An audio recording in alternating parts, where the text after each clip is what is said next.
ओम शांति एॾीॾा मावके 9975 जा एॾा ग्लानी खे गायन समझी करे रहम दिल ठहो पंहिंजे चमकदे हुए तकदीर जे सितारे खे ॾिसंदा आहियो।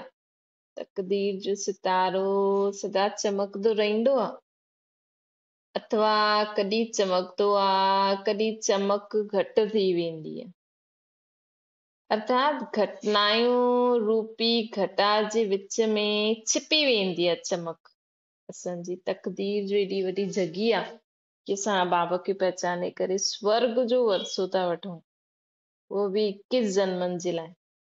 त कोई बि हिन दुनिया में हिसाब किताब चुकतो करण समय कोई घटना थींदी आहे, परिस्थिति ईंदी आहे, त हुन में असां भुलिजी त न वेंदा आहियूं। असांजी तकदीर जी सितारे जी चमक छिपी त न वेंदी आहे, या कॾहिं हिन स्थूल सितारनि जे समान जे स्थूल सितारा स्थान बदिली कंदा आहिनि उहा स्थिति बदलदी त न आहे, या तकदीर जी लकीर हाणे चढ़ती कला हाणे हाणे उतरती कला व गिरती कला में त न बदलदी आहे। बाबा चवनि था चेक करो, जो दुनिया में चईंदा आहिनि हिननि जा ग्रह ठीक नथा हलनि, सितारा पोज़ीशन ते हाणे बदिली थी आहिनि, उहा असांजे सां हाणे असांजी जेतिरी बार स्थिति बदिलदी त असांखे जो फॉलो करण वारा हूंदा, असांजा जो भक्त हूंदा,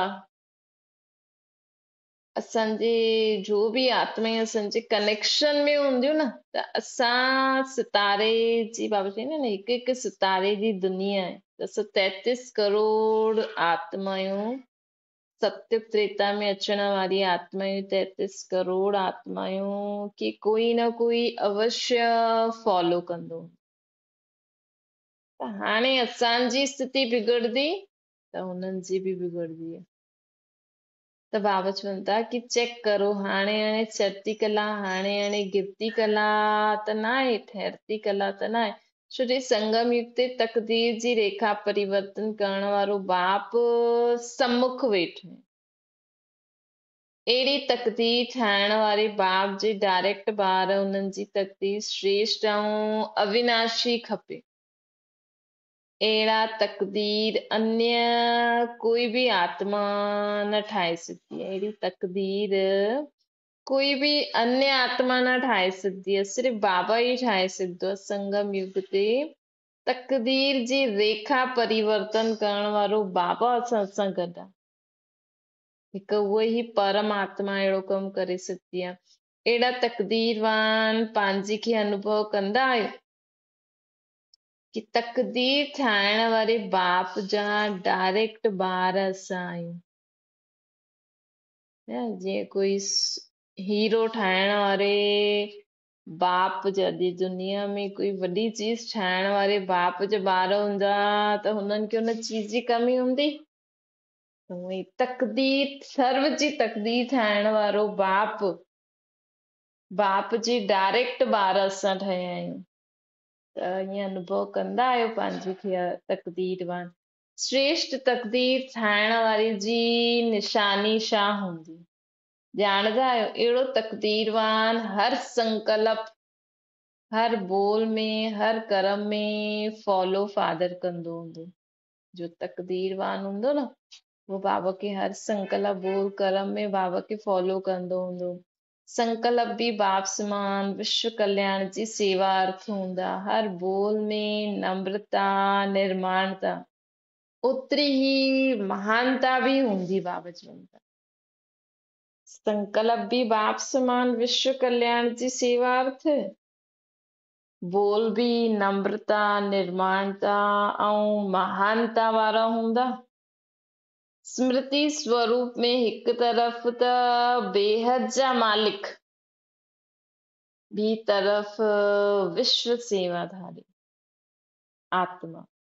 संकल्प विश्व कल्याण थे, बोल में नम्रता निर्माणता ऐं महानता, ऐं स्मृति में छा रहंदो सदा कि मां बेहद जो मालिक आहियां, छो जो बेहद जे मालिक जो ॿार आहियां ऐं विश्व जो सेवाधारी बि आहियां। हिकु तरफ़ अधिकारीपन जो नशो हूंदो, ॿियो तरफ़ सर्व जे प्रति सत्कार्यता सेवादारी सम्झी करे हलंदा।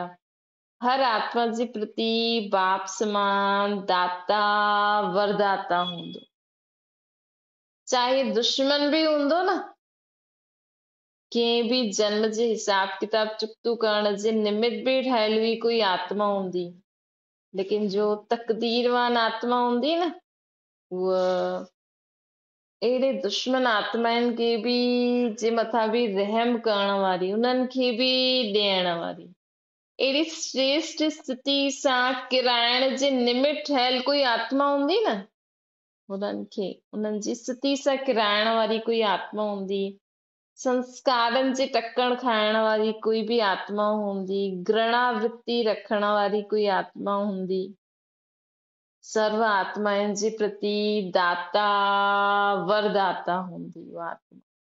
त चेक करो असांजा सदा संकल्प में छा रहंदो आहे, विश्व जो कल्याण थिए या सिर्फ़ मुंहिंजे ॿारनि जो। बोल में नम्रता निर्मानता महानता आहे, स्मृति में आहे मां बाबा जो ॿार विश्व जो मालिक आहियां ऐं सेवाधारी बि आहियां।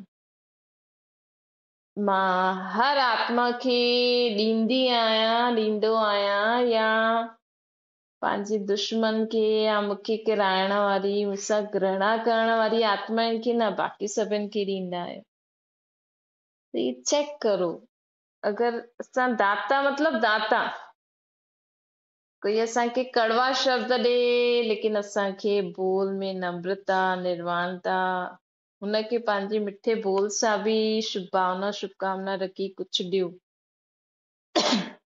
वृत्ति घृणा वृत्ति रखण वारी आत्मा खे बि सर्व आत्माउनि जे प्रति दाता वरदाता हूंदी उहा आत्मा, कि जो श्रेष्ठ तकदीरवान आत्मा। त अॼु सॼो ॾींहुं चेक कजो, ठुकराइण वारी आत्मा भी कल्याणकारी आत्मा अनुभव थिए, मतलब जेके जो माण्हू असांखे ठुकराइनि था न, उन्हनि खे बि अनुभव थिए कि हा ही असांजो बि त बि असांजो सुठो था करनि। ग्लानी जे बोल व निंदा जे बोल भी महान व महिमा व गायन योग्य अनुभव थियनि।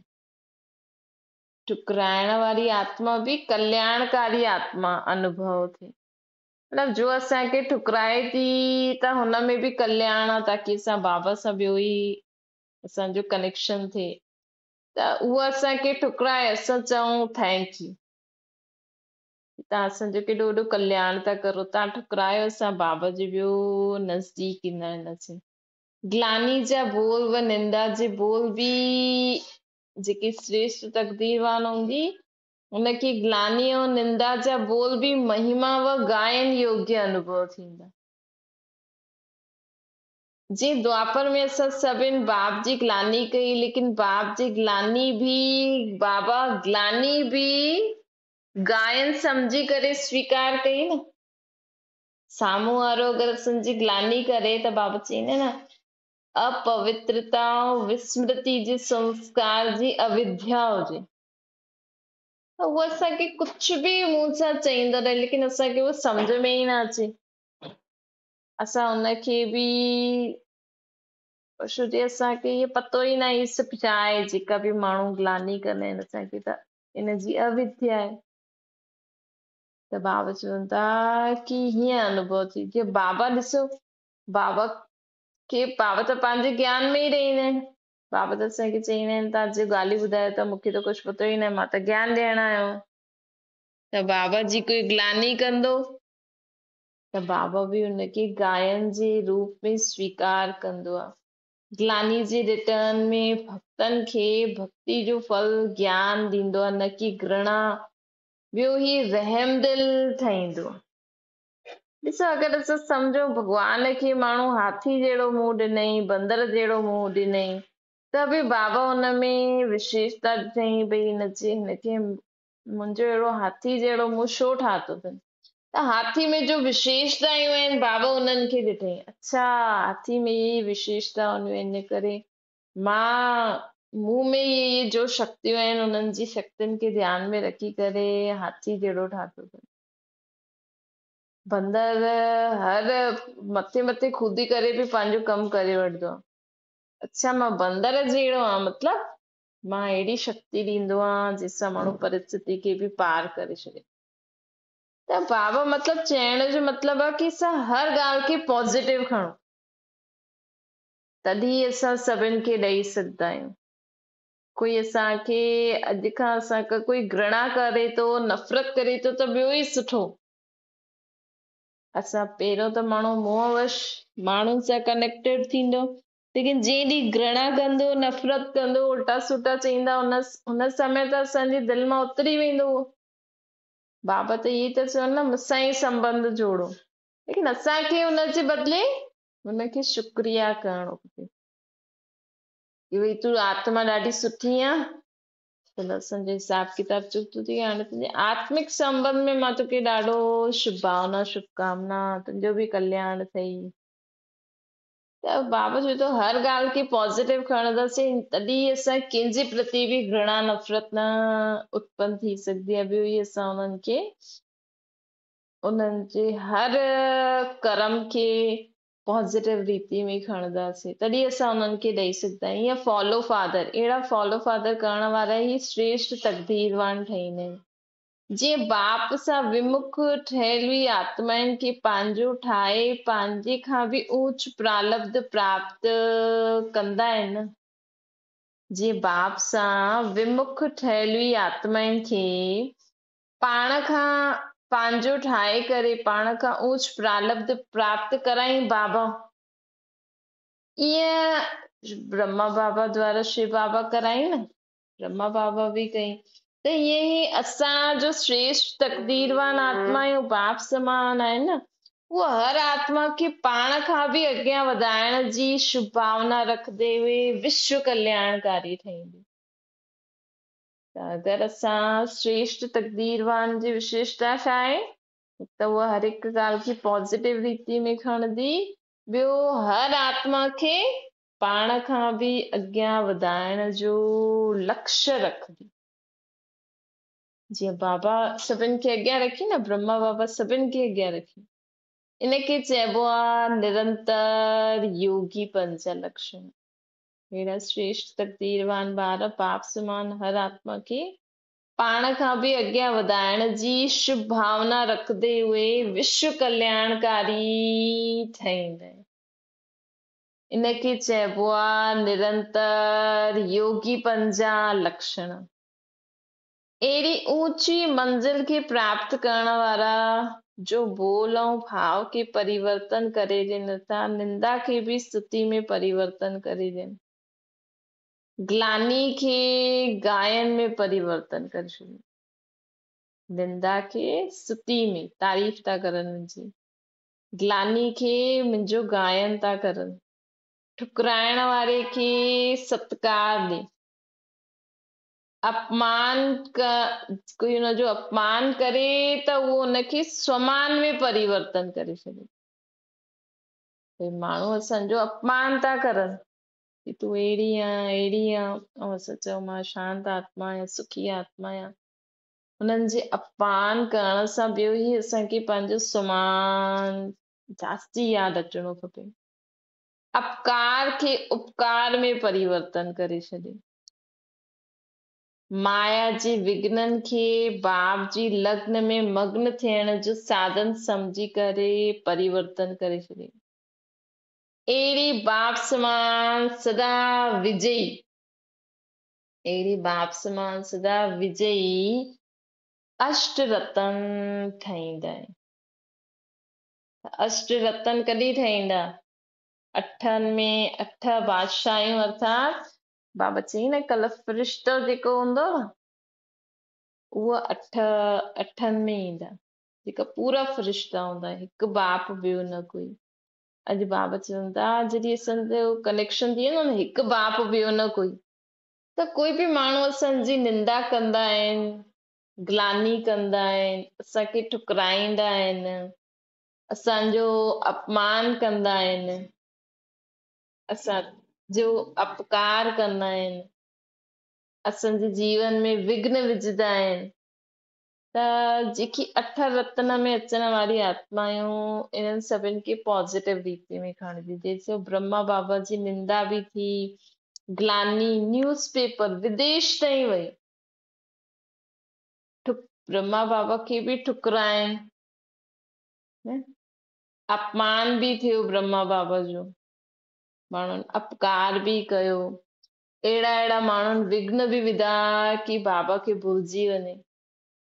लेकिन ब्रह्मा बाबा हर ॻाल्हि खे पॉजिटिव रीति में कई, निंदा खे स्तुति में, ग्लानी खे गायन में, ठुकराइण वारे खे सत्कार ॾिनई, ॿियो ई हुनजी सेवा कई, ॿियो ई हुनजे लाइ सुठो सुठो सोची।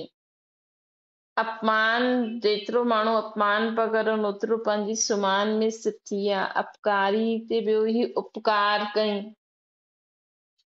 माया जे विघ्न आया, लेकिन माया जा जेतिरा जोर सां विघ्न पिया अचनि ओतिरो जोर सां बाबा बाबा खे यादि पिया करनि, त बाबा जी लग्न में मग्न थी विया बाबा। त तॾहिं ऐं पोइ बाक़ी असांखे बि अगरि सदा विजयी अष्ट रत्ननि में अचिणो आहे त इहे असांखे पंहिंजे में धारणा करणी आहे, ऐं भक्तनि जे लाइ पोइ असां इष्ट ठही वेंदासीं। भक्तनि जे लाइ असां इष्ट ठही वेंदासीं ऐं सत्युग में अष्ट रतन ठही वेंदासीं। कॾहिं जॾहिं इहे सभु विशेषतायूं असां में हूंदियूं। छोकी अष्ट रतन अर्थात पूरी राजधानी, पोइ अलॻि अलॻि स्टेट जा बि राजाउनि जो बि राजा, एॾी सारी दास दासियूं, प्रजा, केॾो कुझु हूंदो। त बाबा चवनि था अहिड़ी स्थिति ते पहुचा आहियो या सिर्फ़ु स्नेही आत्माउनि जे प्रति सहयोगी आत्मा ठहींदा आहियो। होपलेस केस में व ना उम्मीदवार खे उम्मीदवार जो सितारो ठाहिण कमाल हिन में आहे।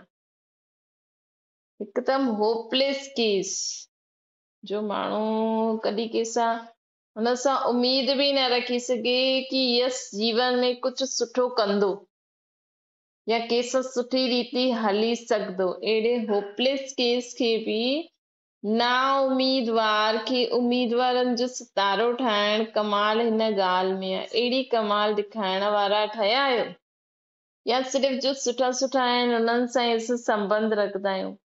बाबा हीअ नथा चए ॿियनि सां त अहिड़े संग में अचो, लेकिन उन्हनि जे प्रति शुभभावना शुभकामना त ॾियो न, ताकी अॼु जो असांजी निंदा करण वारा आहिनि, अॼु जो असांजी ग्लानी करण वारा आहिनि, अॼु जो असांखे टुकराइण वारा आहिनि, अपमान करण वारा आहिनि, अपकार करण वारा आहिनि, असांजे जीवन में विघ्न विझण वारा आहिनि, अहिड़नि खे उम्मीदवार ठाहियो, अहिड़ी कमाल करे करे ॾेखारियो। या सिर्फ़ु बाप जी कमाल ॾिसी हर्षित न थियो, खुद बि कुझु कमाल करो। अॼु जो असांजी एतिरी निंदा करे थो, असां हुनजे लाइ एतिरो शुभभावना शुभकामना रखूं, एतिरो सुठो सोचूं, उन्हनि जी निंदा जे शब्दनि खे ध्यान में न रखी करे उन आत्मा जे लाइ रहम करूं, शुभभावना शुभकामना करूं, त उहो परिवर्तन थी वञे। तॾहिं इहे कमाल करे करे ॾेखारियो, तॾहिं चईंदासीं फॉलो फादर। त कमाल करण वारो ठहिणो आहे, न कि सिर्फ़ु हा बाबा त ॾाढो सुठो कंदा आहिनि, बाबा त कमाल करे छॾियईं, बाबा मुंहिंजी एॾी मदद कंदो आहे, बाबा हीअं। लेकिन बाबा चए थो हाणे तव्हां बि ॿियनि जी मदद करो, ॿियनि जे लाइ सुठो सोचे करे। ईअं न कि अरे इहे त सभिनि जी निंदा कंदो आहे, हीअ त ॾाढो ख़राबु आहे, हीअ त अहिड़ो आहे अहिड़ो आहे, न असां डॉक्टर आहियूं न, असांखे उन्हनि खे परिवर्तन करणो आहे। बाबा चवनि था इनखे चइबो आहे फॉलो फादर। जीअं जहिड़ो समय ओड़ो पंहिंजे कदम खे वधाइणो खपे। हाणे अंतिम समय सम्झंदा आहियो त पंहिंजी स्थिति बि अंतिम संपूर्ण स्टेज वारी सम्झंदा आहियो। समय अंतिम ऐं पुरुषार्थ जी रफ़्तार वस्ती मध्यम, त रिज़ल्ट छा थींदी? बाबा चवनि था समय अंतिम तो हले, पुरुषार्थ जी रफ़्तार स्थिति मध्यम हूंदी, त रिज़ल्ट छा हूंदो? स्वर्ग जा सुख जी प्रारब्ध मध्यम पुरुषार्थ वारा सतयुग में सतयुग जे मध्य में प्राप्त कंदा, जंहिंजी हाणे मध्यम स्थिति हूंदी न पुरुषार्थ जी, त उहा स्वर्ग में बि विच में ईंदा। अहिड़ो लक्ष्य त न आहे न। अगरि असांजी पुरुषार्थ जी स्पीड सुठी हूंदी, भई रोज जो रोज जो बाबा चवनि था उहो खुद में परिवर्तन करे हलूं था हाणे हाणे, त असां स्वर्ग जे आदि जा सुख ॾिसी सघंदासीं। लक्ष्य फर्स्ट जन्म में अचण जो आहे त लक्षण बि फर्स्ट क्लास खपनि। समय प्रमाण और लक्ष्य प्रमाण पुरुषार्थ खे चेक करो। हाणे असांजो पुरुषार्थ छा थो हले, इहे बाबा चवनि था कि हाणे पंहिंजो पुरुषार्थ खे चेक करो। अच्छा, अहिड़े बाप जे समान सर्व जे सत्कारी, बाप जे वर्से जे अधिकारी, हर संकल्प ऐं कदम में फॉलो करण वारियूं आत्मायूं, बाबा खे हर संकल्प ऐं हर कदम में फॉलो करण वारी आत्मायूं, श्रेष्ठ तकदीर ठाहिण वारियूं, तकदीर जा सितारनि खे निरंतर बाप जी यादि ऐं सेवा में तत्पर रहण वारियूं, विजयी ॿारनि खे बाप दादा जो यादि प्यार ऐं नमस्ते। असांजी बि माता पिता बाप दादा खे यादि प्यार ऐं नमस्ते। छा ओम शांति। बाबा खे यादि करो,